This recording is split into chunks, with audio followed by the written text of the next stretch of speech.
It began with a contradiction so immense it still echoes through economic history. Spain, in the 1500s, received more gold and silver than any empire before it, shiploads so heavy they warped the hulls of their galleons. Yet within a century, that same empire stood bankrupt, paralyzed, and broken. How does unimaginable wealth become a weapon turned inward? And why did Spain's golden age end in iron chains of debt? Historians call it the Spanish paradox. For every ton of gold that reached the royal treasury, the empire sank deeper into inflation, corruption, and foreign dependence. It didn't matter how many coins bore the face of King Philip II. The more Spain minted, the weaker its economy became. People whispered a chilling phrase, "Too much gold is worse than none at all." But beneath the glittering surface lay darker truths. Hidden deals with foreign bankers, secret auctions of royal debt, and a monarchy addicted to spending. Every year, treasures arrived from the New World, and every year, Spain owed more than it received. This wasn't misfortune. This was self-destruction, engineered by ambition and blindness. Imagine the moment the Spanish crown realized the truth. Gold alone could not save the empire. It was the very thing killing it from the inside, fueling wars it could not win, luxuries it could not sustain, and debts it could never repay. This is the story of how wealth bankrupted an empire, and it all began with a promise, one written in gold, delivered across oceans, and destined to collapse the mightiest empire in Europe. The day Spain's gold arrived was the day Spain began to fall. The early 1500s brought discoveries that reshaped the world. From the mines of Potosí in modern Bolivia came silver so abundant the mountain itself was called the mountain that eats men. Every year, Spain extracted up to 300 tons of New World silver. It was wealth on a scale Europe had never seen. But this wealth didn't simply appear in Spain. It was transported in massive treasure fleets, convoys of armored galleons that crossed the Atlantic twice yearly. Each fleet carried millions of pesos in gold, silver, and luxury goods. Pirates chased them. Storms shattered them. Still, most arrived safely, which was part of the problem. For the Spanish crown, the treasure fleets became predictable income streams. Wars could be prepaid, merchants reimbursed, soldiers promised wages they might never see. And when expenses exceeded revenue, which they often did, the government turned to foreign financiers. Chief among them was the powerful Fugger banking family from Germany. Spain mortgaged future treasure fleets before the ships even left port. If a fleet sank, Spain still owed the money.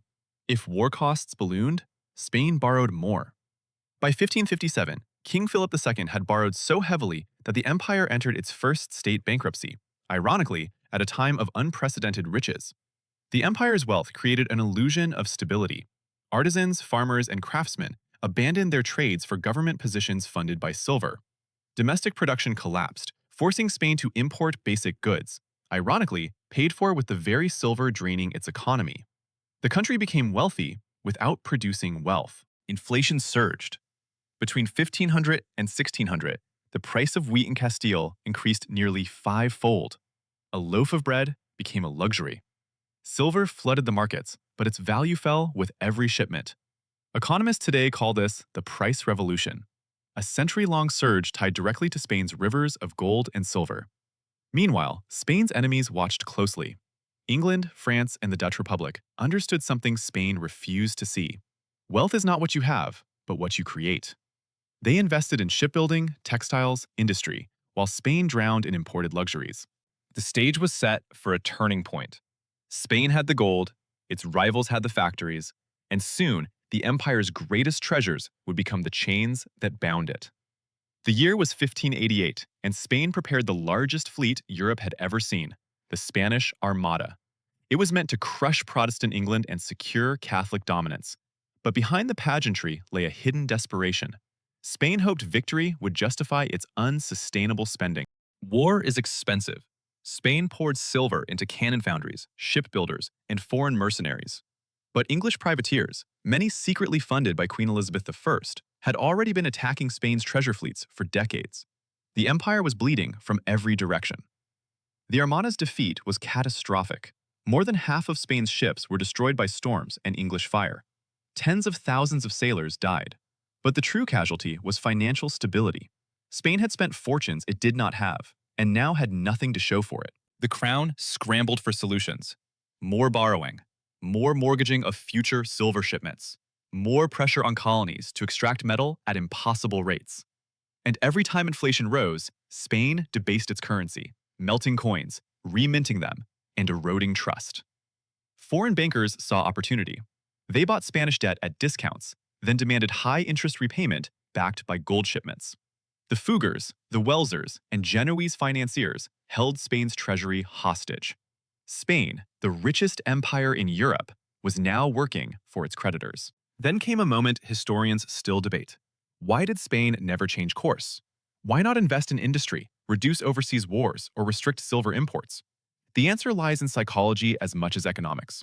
Spain believed its wealth was infinite. It could not imagine a world where the silver stopped. In 1596, the inevitable happened. Spain declared its second bankruptcy. By then, the empire had defaulted on over 12 million ducats of debt. Foreign banks seized entire treasure fleets as collateral. Spain no longer controlled its own economy. Yet the crown pushed forward. It raised taxes, fueling resentment. It waged more wars, draining manpower. And inflation spiraled until wages could not keep up with bread prices. The empire that once dazzled the world now teetered on collapse. Gold was never Spain's salvation. It was its addiction. Like a gambler chasing a win, the monarchy kept spending, borrowing, and fighting. And each crisis revealed a deeper vulnerability. Spain did not understand its own economy. Another bankruptcy hit in 1607, and again in 1627. Each time, creditors seized more assets. Each time, the crown insisted the next treasure fleet would solve everything. But production in Potosí began to decline. Labor shortages, collapsing tunnels, and corruption slowed output. Spain's enemies took advantage. The Dutch, once a rebellious subject province, waged a relentless economic war, building fleets, expanding trade, and capturing Spain's markets. Their merchant ships carried spices, silks, and sugar. Spain carried debt. The irony was brutal. Dutch merchants bought Spanish silver cheaply, then used it to finance their rise. Spain's wealth built its rival's empire. The gold meant to secure dominance, instead bankrolled decline. By the mid-1600s, Spain's population had fallen from 8 million to 6 million due to famine, disease, and emigration. Its army, once feared across Europe, could barely pay its soldiers. Entire regiments deserted. Some sold their weapons just to eat. A darker truth emerged. The empire was hollow. Cities decayed, ports quieted, workshops closed. Spain had become a conduit for wealth, not a generator of it. Gold flowed in and immediately flowed out. The monarchy tried reforms, restrictions on imports, increased taxes on the wealthy, even proposals to limit silver shipments. But each attempt met fierce resistance from nobles, merchants, or foreign creditors. Spain was trapped by its own dependencies. By 1700, Spain's economy had collapsed to a fraction of its former strength. Its silver shipments had declined by over 80%. Inflation had permanently distorted wages, and rival empires, Britain and the Netherlands, now ruled the global economy. What Spain never understood was simple. Gold is not wealth. It is a tool. True wealth is productivity, innovation, trade, and stability. Spain had none of these, only treasure, and a belief that treasure was enough. Centuries later, Spain's fall offers a warning that feels uncomfortably modern. Easy wealth, whether gold, oil, or credit, creates dependency. Dependency creates weakness, and weakness invites collapse. Spain was not conquered. It imploded.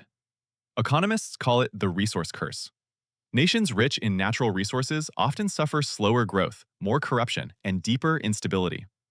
The Spanish Empire was the first major example, a superpower undone by the very wealth it celebrated. The legacy remains visible. Spain today is peaceful, democratic, and culturally vibrant, but its centuries-long economic lag traces back to choices made in the age of gold. Industrialization came late. Modernization came slowly. The empire's ghost still lingers. But perhaps the most important lesson is this: wealth is not salvation. It is temptation. And without discipline, planning, and accountability, even an empire of gold can collapse into dust. Spain's gold did not just fail to save the empire. It actively destroyed it. Quietly, gradually, inevitably. The world watched the greatest treasure in history turn into a slow-acting poison. And today, we must ask, Where do we see this pattern repeating? Which nations rely too heavily on easy wealth? Which economies are built on illusions, not productivity? History rarely repeats, but it often rhymes. Spain's downfall is not just a chapter in a history book. It is a warning, one written in gold, sealed in debt, and delivered by ships that carried both fortune and fate. An empire once rich beyond imagination discovered the harsh truth. Wealth without wisdom destroys. Thanks for watching, and thanks for all your likes, comments, and subscriptions. Let me know in the comments what you want me to cover next.